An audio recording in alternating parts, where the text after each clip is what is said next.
आचरण ठीक है कि नहीं ठीक है, इसका परिणाम क्या होगा, हमें सोच कर उस पर कदम रखना है।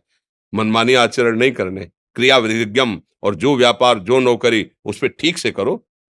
सफलता असफलता प्रभु के हाथ की बात, कर्तव्य आप ठीक से करो तो आप नाम जप करेंगे, अपने कर्तव्य का पालन करेंगे, हर समय आनंदित है, उत्साहित है, जितना जीवन जिएंगे मंगलमय रहेगा, शरीर छूटेगा प्रभु के पास जाएंगे। खेल ऐसा खेलो जिसमें घाटा ना हो। राधा राधा चल रहा है तो कभी नहीं, कोई बाधा परास्त नहीं कर सकती। अब नाम जप नहीं हो रहा तो सब व्यर्थ विनाशी चिंतन होगा, समय विनाश हो रहा, कुछ लाभ तो मिल नहीं रहा है। संयम से रहो, व्यायाम करो, भजन करो, सत्संग सुनो, सबको सुख पहुंचाने की भावना रख। अभी कमल जैसे खिले रहोगे, मुख प्रसन्न, तन तेज विराजा, कीन्हिस रामचंद्र कर काजा, क्योंकि धर्म से चल रहे हो। वासना से प्रेरित होकर शरीर नष्ट, बुद्धि नष्ट, मन नष्ट, जीवन नष्ट। क्या मुर्दे जैसा जीवन, जो इंद्री जैसा चाहे वैसा डाउन कर दे, जैसा चाहे वो हमें शोक दे दे, दुख दे। थोड़ा सा साहसी बनो, तुम भगवान के अंश हो, तुम कुछ भी कर सकते हो, कुछ भी। बुरा से बुरा, भला से भी भला। तो बुरा का परिणाम बुरा होता है, भला का परिणाम बड़ा होता है, तो आगे बढ़ो भलाई की तरफ। ये थोड़ा हमको कम अच्छा लगता है डाउन होना।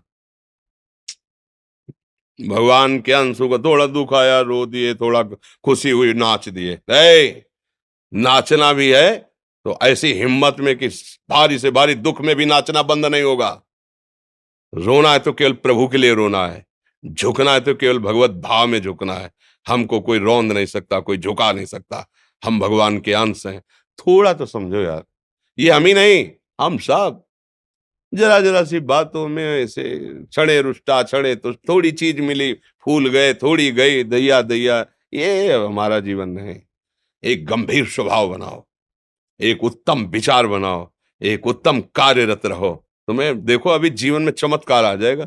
बात समझो, ये बाहरी आशीर्वाद से कुछ नहीं होता। बचपन से सब देख रहे हैं, फल दे दिया तुमने, मान लो अभी एक सेब फल दिया, तुम खुशी हो जाओगे। बात पकड़ लोगे ना तो जन्म जन्मांतर तुम्हें उठाती चली जाएगी, हो सकता है अगला जन्म ही ना हो। बात मान ले, संतों की बात आशीर्वाद होती है। आजकल हम लोग बाहरी दिखावे को बहुत पॉइंट देते हैं। बात पकड़ लो तो विश्व पर विजय प्राप्त कर लोगे। जब अपने मन और इंद्रियों पर विजय प्राप्त कर लिया, वो विश्व पर विजय प्राप्त कर सकता है। और विश्व पर विजय प्राप्त के अपने मन और इंद्रियों पर विजय प्राप्त नहीं कि वो हारा हुआ है तो कुछ नहीं है। इसलिए बात समझो, निराश होने के लिए मानव शरीर मिला, पशु है क्या हम? अरे हम भूखे रह के, कष्ट सह करके, दुख सह